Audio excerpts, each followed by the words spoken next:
Yeah, well, here we are again. Let's get ready to this thing. What the hell did I just say? let's let's dive into this thing.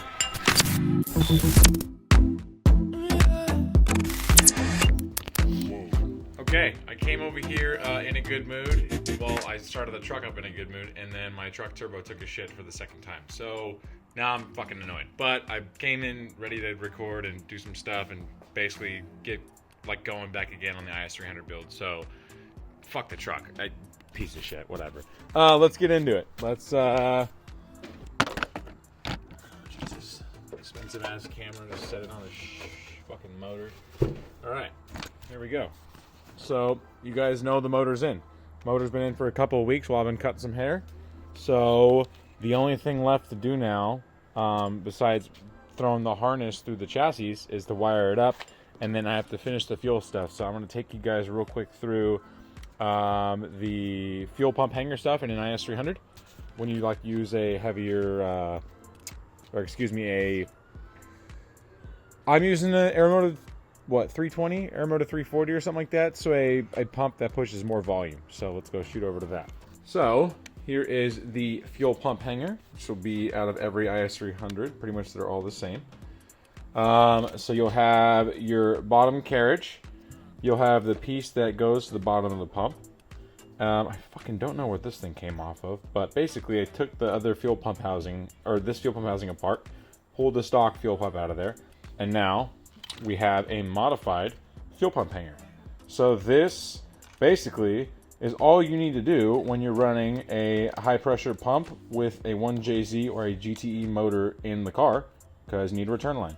I could have used a return line as this pump, could have used this as a feed, but fuck it. This is the simple way of like using the stock feed line and everything as it is.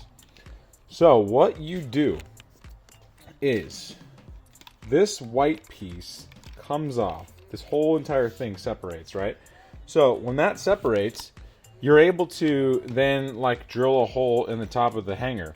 Now we drilled a hole, ran a barb fitting in there, and then ran a -6 here to a barb, which will go to the return line that we're going to run. Now the return line is, I think, in the backyard, so grab that. I'm going to go run that up to the fuel rail fitting side. Now I bought these Boost Monkey hoses, which are safe fuel things in tank. They're cheap, they're on Amazon, they work. Basically this is the setup for what you want to run, and you can choose whatever type of hose you want, etc. But if you're just running one pump, this is the easiest way to go, the most simple. So, your Aeromotive fuel pump will come with everything it needs. The sock, the little end cap, everything.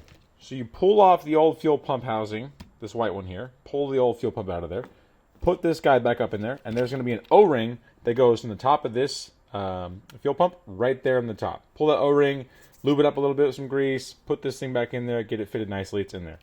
Okay, it also has wiring. This is what I'm about to do right now. You can cut and solder the stock wiring and use the stock harness and connector. I'm probably just going to punch 2 holes real quick and then silicone them shut and use this insulated connector and run it out like this. And I'll just tap into these. It's just the simplest way right now for me.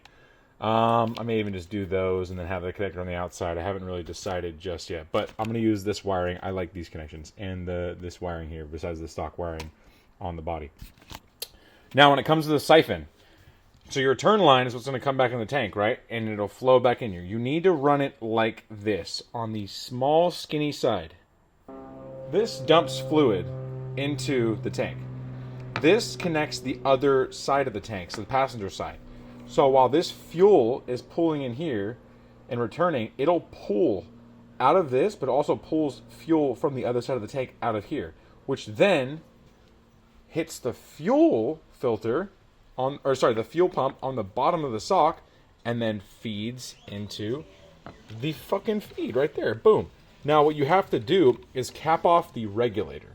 So this may be confusing, but basically what you got fuel return, pulls up, pushes out of here back into the tank, and this pulls from the other side of the tank. You'll see where that connection is when you pull it out.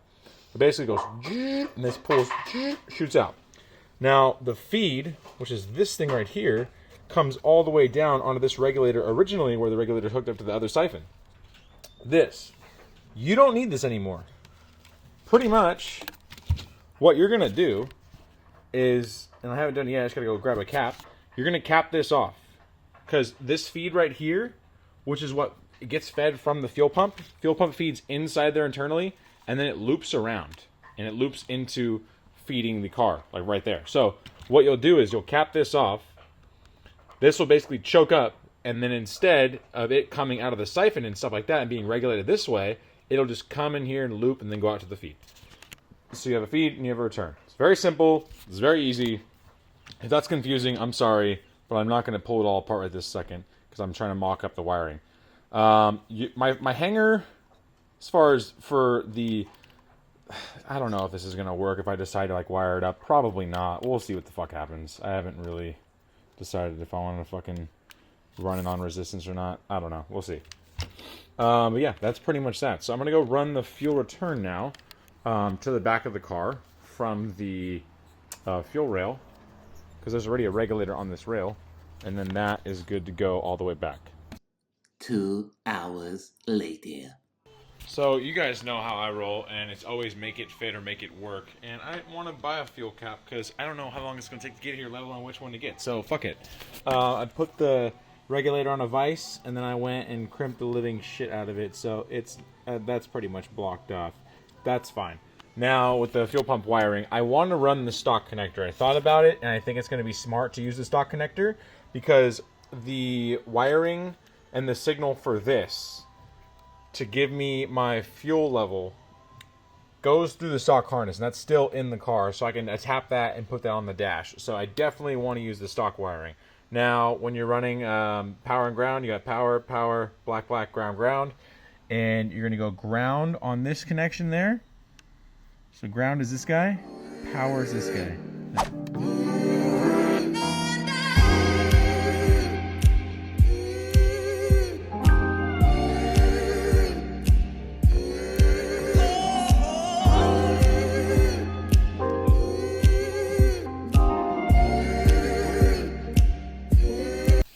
I don't know if I have more of these O-rings, but since the fuel pump cap that I just figured out what this thing was, this guy, this won't work for the air motive one. It's not going to do shit.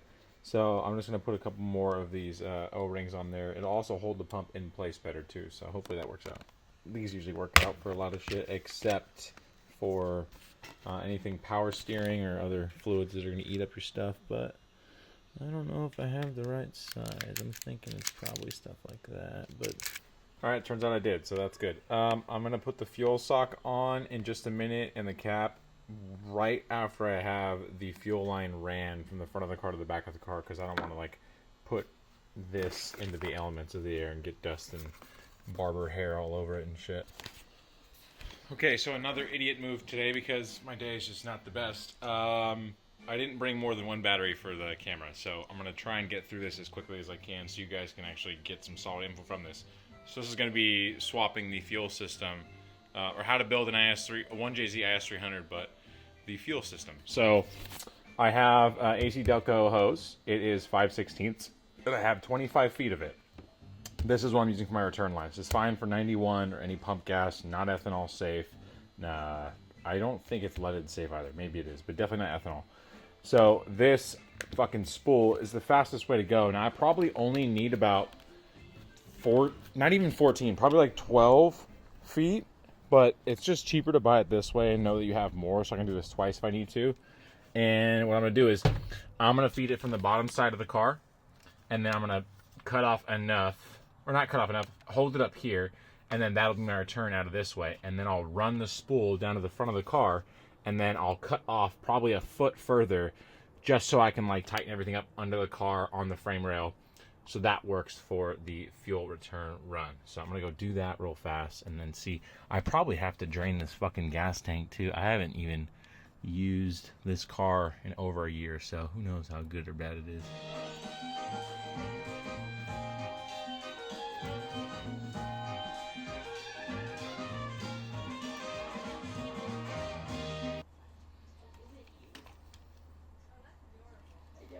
There you go.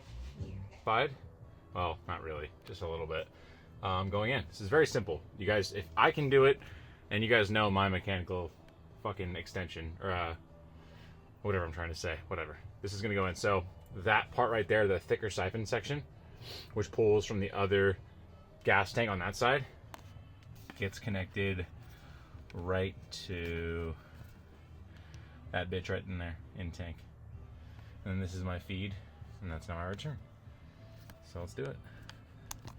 All right, there's shit that happens on cars that seriously doesn't make any sense. Now, this fuel pump hanger fits in there fine. Wasn't shoving it, wasn't jamming it. It fits in there flush.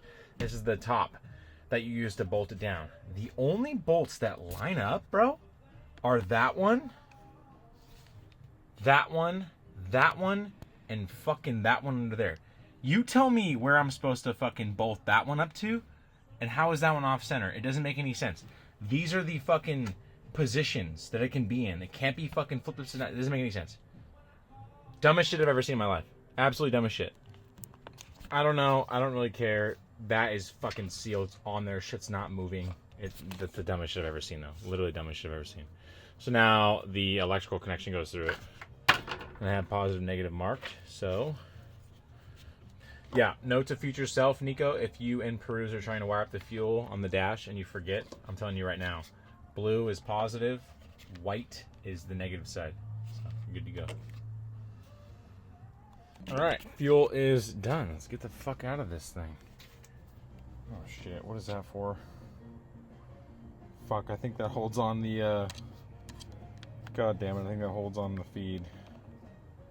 I'm not sure though, but I think it does. Now I gotta look, son of a bitch. Alright boys, so the fuel is done. I'm gonna sneak up in here, not fuck up my clothes on the tire. So you can see the fuel return line. So we've got the fuel return line, this 5/16.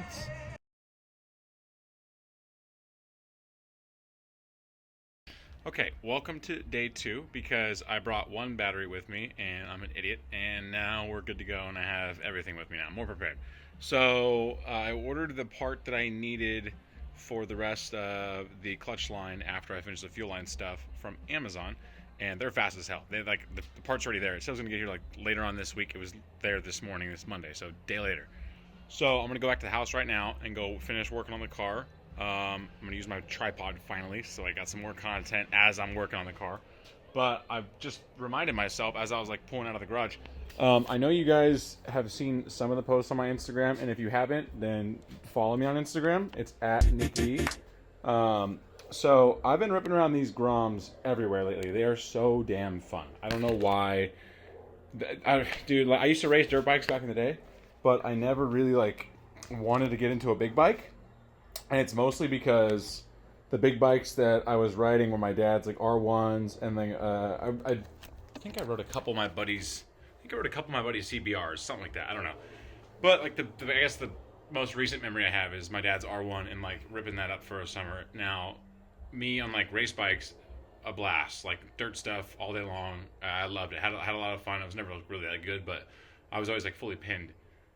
Transferring that to like the street and hopping on like an R1 and R6 for me is so stupid because I already do dumb shit in the car at high speeds, so I don't need to like do that on a bike, if that makes sense. So I won't get a leader bike. I will not do it. No, not even a 600 series. I don't even want to do it. So Seth, who I cut.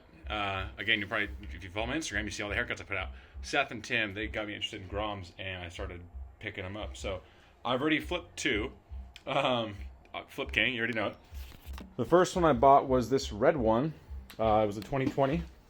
I bought it for, I think I bought it for like $2,500, and I flipped it for $33 after having it for a couple weeks. Loved it. I bought a white one, and then for like $2,000. Flipped it for $3,500, so I'm already like positive $2,500. And then I found this one for $2,000, and this thing's like mint. It was like serviced at Honda. It's of 2015. It's just fucking mint. So yeah, this is my little freebie now. Got a free Grom out of it, and I got a nice free, basically. Well, yeah, with the money I flipped, nice North Face backpack, and then a Shoei Neotech modular. It's like a $700 helmet. I got for like $200. So. This is why I'm talking about this right now, is I think I'm going to pick up a couple more bikes, and then I'm going to raffle them off, or I'll do them as like sweepstakes on the channel or on my Instagram, so it like continues content Or I could just continue stuff every 3 weeks as I build up to raffling off the Drift IS. I don't want to come out the cuts and just raffle this big ass fucking car. So I'd rather do sweepstakes or a giveaway on the Groms every 3 weeks to a month or something like that and keep it going. And if it doesn't work out, whatever. I know I could sell them for what I got them for. So I'm going to pick up a couple more of these. I probably should get a GoPro too, again, and like mount that to the helmet. So if I'm like moto vlogging or whatever the fuck, I could add that into like some of the daily footage and shit. Because we like rip around and do dumb shit all day long. Like I've already almost looped this thing twice trying to kick wheelies. So that's fun. But yeah, so that's that Grom update. If you see me on Instagram doing that shit, I'm raffling them, whatever. We'll see what happens. But anyways, back to the car. Let's go finish this clutch line. So I think where I left off was about the fuel return line, and just show you guys where it lines up on a 1J. Comes off the front of the rail, and that is going to be your fuel return line right there. So I'm feeding the back of the rail where the regulator's at, and then there's a dampener on the front of the rail that then feeds off this line. So that will be my return right there. It's this 5/16 hose. I think it's about 12 feet I use, something like that. Maybe not even that, maybe 10 feet. I gotta measure the whole other half of the reel because the reel was 25 feet. So this is there, and then you can see where I will be feeding it is off that area right there. I gotta get the actually the banjo's already mounted, and that's right. I have banjos and crush washers on there already. I forgot I did that. What I need to do though is I need to keep these lines away from the steering rack or the steering drive right there. So I don't want anything bouncing up and hitting that shit. There was something else I was going to show you. Oh, here's the rest of the fuel line. That's right, this is 5/16. Let's cut that down. Already cut that down. Get rid of that. That's what we do with that.